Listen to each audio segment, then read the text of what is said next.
Hello everyone, this is Komal. Welcome to our YouTube channel Learning Empire, where you will get everything in the easiest way that you can't even imagine. So friends, we were on the medieval India portion और हम दिल्ली सल्तनत discuss करने वाले थे आज. Yesterday we discussed about the Gori and the Ghazni, and finally Delhi Sultanate dynasty has come. Delhi सल्तनत dynasty के अंदर बहुत सी डायनेस्टीज़ हैं. हम सारी dynasties one by one discuss करेंगे. तो शुरू करते हैं आज का टॉपिक. आशा करती हूँ कि आपको टॉपिक पसंद आएगा. तो दिल्ली सल्तनत डायनेस्टीज़ जो हैं वो 5 तरह की थी, जो कि 1206 से लेकर 1526 तक चली थी. ओके, 1206 टू 1526 तक चली थी. इसके अंदर है, फर्स्ट थी slave dynasty, second was Khilji dynasty from 1290 to 1320, Tughlaq dynasty from 1320 to 1414, Sayyid dynasty from 1414 to 1456 and last Lodi dynasty from 1456 to 1526. तो first today we are going to start the slave dynasty. So friends, अगर आपको history का portion पसंद आए तो please tell your friends to subscribe our channel. सो शुरू करते हैं स्लेव डायनेस्टी. स्लेव डायनेस्टी मैंने आपको लास्ट जब स्लाइड बताई थी, जब मोहम्मद गौरी की मृत्यु होने वाली थी, तो उनका एक जनरल था जो लाहौर में अपॉइंटेड था और उसका नाम था कुतुबुद्दीन ऐबक, है ना. और जब गौरी की डेथ हो गई थी एट अफ़गानिस्तान, तो कुतुबुद्दीन ऐबक जो थे उन्होंने ही उनकी राजगद्दी को संभाला, जो कि स्लेव थे. हाँ, Qutbuddin Aibak was the slave of Ghori, so the dynasty established by him as slave dynasty. ठीक है, उन्होंने ही स्लेव डायनेस्टी नाम इसलिए रखा क्योंकि वो स्लेव थे गोरी के, तो स्लेव के द्वारा चलाई गई डायनेस्टी स्लेव डायनेस्टी के नाम से जानी गई. ठीक है, और वो तुर्क भी थे क्योंकि वे जो है कहाँ से आए थे, तुर्कमेनिस्तान से. ठीक है, तुर्क भी कहे जाते थे. जितने भी स्लेव डायनेस्टी के जितने भी रूलर हुए वो तुर्कमेनिस्तान से बिलोंग करते थे. उन्हें मामलुक सुल्तान भी कहा जाता था, कि रिलेशन बिटवीन फादर एंड सन. ठीक है, और तो कुतुबुद्दीन ऐबक का रूल जो था वो 1206 से 1210 तक चला. ठीक है, ओनली 4 ईयर्स. बहुत अच्छा रेन था इनके लिए, क्योंकि इन्होंने ही दिल्ली सल्तनत की फाउंडेशन रखी और लाहौर पे ही अपनी कैपिटल बनाई, जहाँ के वो जनरल थे बाय गौरी. ठीक है, इन्हें लाख बख्श भी कहा जाता था. ऐसा क्यों? क्योंकि ये गोल्ड कोइंस डोनेट करते थे. तो अगर क्वेश्चन आए who is known as a Lakh Bakhsh, आपने ये वर्ड बहुत बार सुना भी होगा, लाख बख्श. तो ये किन के लिए यूज़ हो रहा है? कुतुबुद्दीन ऐबक के लिए. ठीक है, किस लिए? क्योंकि वो डोनेटर ऑफ गोल्ड कॉइन्स थे. ठीक है, he wanted to appease the resistance और any kind of expected trouble from the society. ठीक है, और इन्होंने क्या क्या कंस्ट्रक्ट किया था? कुतुब मीनार कंस्ट्रक्ट किया था, और किसके नाम पर कंस्ट्रक्ट किया था? उनके गुरु थे कुतुबुद्दीन बख्तियार कल्की. उनके ही नाम पर उन्होंने कुतुब मीनार का नाम रखा था. जैसे कुतुबुद्दीन ऐबक ने अपनी मीनार का नाम अपने नाम पर नहीं रखा था. ठीक है, ये कईयों का मिसकंसेप्शन है कि कुतुबुद्दीन ऐबक का नाम कुतुबुद्दीन था, इसलिए उन्होंने अपनी द्वारा बनाई गई मीनार का नाम कुतुब मीनार रखा. नो, उन्होंने रखा on the name of his गुरु कुतुबुद्दीन बख्तियार कल्की. ठीक है, और अदर कंस्ट्रक्शन थी उनके लिए, जो थी 2.5 दिन का झोपड़ा, कुव्वतुल इस्लाम मोस्क. ठीक है, 40 डेज वॉर किया था उन्होंने आज़ादी के लिए दिल्ली सल्तनत की. किसके साथ? यलदोज के साथ, जो रूलर ऑफ अफगानिस्तान थे. ठीक है, 40 डेज वॉर चला था वो. ठीक है, और इनकी मृत्यु कैसे ही? चौगन खेलते हुए, पोलो खेलते हुए. देखो, ये क्वेश्चन बहुत बार आता है एग्जाम में कि who was the ruler who died while playing the polo और चौगन. तो Qutbuddin Aibak was the ruler who died while playing the polo, चौगन. ठीक है, आप सबने देखा होगा, जैसे हॉर्स पर बैठकर जो एक छोटी सी हॉकी स्टिक टाइप से होती है उनके पास, उससे वो बॉल को हिट करते हैं. That game is known as the polo.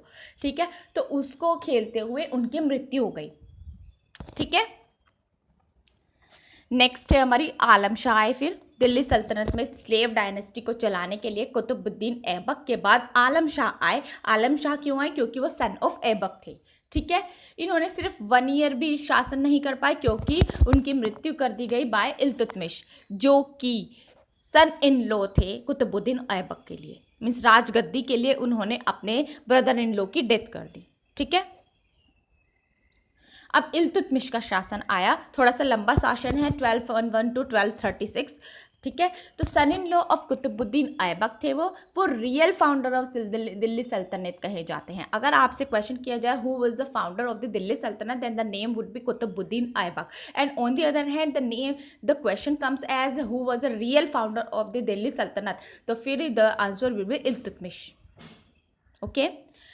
Expanded, ये डिलीट नहीं है, I am sorry, this is not delete, this is Delhi, DELHI, expanded Delhi from whole north India. ठीक है, दिल्ली सिर्फ दिल्ली सल्तनत में ही, दिल्ली में राज था, ठीक है, इसलिए दिल्ली सल्तनत नाम था, लेकिन उन्होंने दिल्ली के साथ साथ पूरा ही नॉर्थ इंडिया कवर कर लिया था। ठीक है, अपना रूल उसमें स्थापित कर दिया था। शिफ्टेड दिल्ली सल्तनत टू दिल्ली, पहले लाहौर में थी, ठीक है, लेकिन अब दिल्ली सल्तनत को दिल्ली में ही बना दिया गया। ठीक है, और एडमिनिस्ट्रेशन अडॉप्ट किया गया वो था इक्ता सिस्टम का। मैं इक्ता सिस्टम का बारे में भी बताऊंगी आखिर इक्ता सिस्टम है क्या। नेक्स्ट स्लाइड में we will discuss about the इक्ता सिस्टम। ओके, जो 1213 का बैटल हुआ था, बैटल ऑफ तराइन, वो इल्तुतमिश डिफीटेड याल्दोज। ठीक है, उन्होंने उसमें याल्दोज को डिफीट कर दिया था। देखो आपको मैंने कितने तरह के तराइन बताए थे, तराइन का युद्ध मैंने आपको बताया था, बैटल ऑफ तराइन, याद है आप सबको? किस किस के बीच में हुआ था battle of Tarain? Can anyone tell me about this? देखिए, लास्ट स्लाइड में, लास्ट जब मैंने कल क्लास ली थी तो उसमें I discussed about the battle of Tarain 2 1191। First जो था वो पृथ्वीराज चौहान ऑफ अजमेर, जब उन्होंने डिफीट किया था गौरी को। ठीक है, फिर सेकंड हुआ 1192 नेक्स्ट ईयर ही।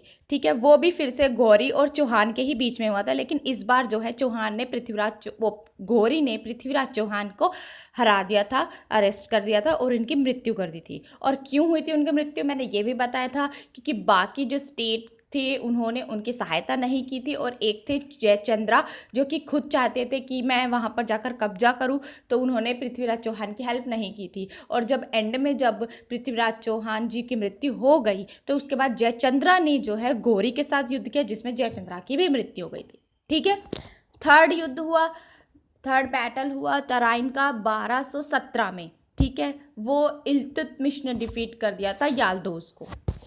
ठीक है, अब मैं आपको बताती हूँ व्हाट इज इक्ता सिस्टम। देखो, इक्ता सिस्टम है एक तरह का लैंड रिवेन्यू असाइनमेंट। ठीक है, लैंड रिवेन्यू असाइनमेंट था, जिसके हेड को वली बोला जाता था। ये नॉन हेरिडेटरी थी, मतलब ज़रूरी नहीं है जो पिता की ज़मीन हो उस पर बेटे का ही हक हो। ठीक है, ऐसा था, उसमें इक्ता सिस्टम था। ठीक है, ऑफिसर्स जो थे ट्रांसफ़र किए जाते थे किंग के द्वारा इंटरवल्स पे, जैसे 6 महीने हो गए अब इसको यहाँ से वहाँ ट्रांसफ़र कर दो, 2 महीने हो गए हैं इसको अब यहाँ से वहाँ ट्रांसफ़र कर दो, मतलब कि रेगुलर इंटरवल्स में उनका ट्रांसफ़र होता रहता था। ठीक है, ऑल इक्ताज, जितने भी इक्ता थे, एक तरह से लैंड रेवेन्यू जो भी था, कर जो था लैंड से जो मिलता था, वो जो है seize for administrative purpose only, सिर्फ एडमिनिस्ट्रेटिव पर्पज़ के लिए ही होता था, उससे और कोई कार्य नहीं किए जाते थे जो भी रेवेन्यू उनसे मिलता था। ठीक है, एडमिनिस्ट्रेटिव पर्पज़ ही किए जाते थे उससे कंप्लीट। ठीक है, लेकिन ये जो इक्ता सिस्टम है वो हम आगे जाकर पढ़ेंगे कि अलाउद्दीन खिलजी ने एंड कर दिया था। ठीक है, अलाउद्दीन खिलजी ने इक्ता सिस्टम को ख़त्म कर दिया था। ये मैं आगे जब स्लाइड्स डिस्कस करूँगी तब बताऊँगी। तो दिल्ली सल्तनत का रूल बस इतना ही था, जिसमें कि हमने देखा कि कितने रूलर्स आए थे, सिर्फ तीन ही रूलर्स आए थे। कुतुबुद्दीन ऐबक ने शुरू की थी, जिन्हें जो तुर्कमेनिस्तान से आए थे। ठीक है, इन्हें मामलुक सुल्तान भी कहा जाता है, और जो है कुतुबुद्दीन ऐबक को लाख बख्श भी कहा जाता था, क्योंकि वो डोनेटर ऑफ गोल्ड कॉइन्स थे। उन्होंने 3 तरह के मॉन्यूमेंट्स कंस्ट्रक्ट किए, कुतुब मीनार, 2.5 दिन का झोपड़ा और कुव्वतुल इस्लाम मॉस्क।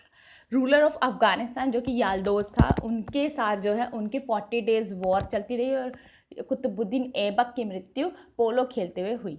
फिर आए उनके बेटे आलम शाह, जो कि विदिन 1 ईयर रेन करके ख़त्म हो गए, मतलब कि उनकी मृत्यु कर दी गई इल्तुतमिश द्वारा। इल्तुतमिश जो थे वो सन इन लॉ थे कुतुबुद्दीन ऐबक के, वही थे रियल फाउंडर ऑफ दिल्ली सल्तनत। उन्होंने दिल्ली सल्तनत को दिल्ली में ही स्थापित करके दिखा दिया, लाहौर में नहीं था। ठीक है, फिर एक्सपेंड किया दिल्ली को, पूरे होल नॉर्थ इंडिया तक एक्सपेंड कर दिया था, और इक्ता सिस्टम के पॉलिसी का अडॉप्ट किया हुआ था। और जब 1217 में बैटल ऑफ तराइन हुआ तो इल्तुतमिश ने डिफीट कर दिया था यल्दोज को। ठीक है। एकता सिस्टम का मतलब हमने जाना कि वो एक तरह का लैंड रेवेन्यू सिस्टम है जो कि नॉन हेरिडेटरी है, ओके, और जिसे ख़त्म किसने किया था? अलाउद्दीन खिलजी ने।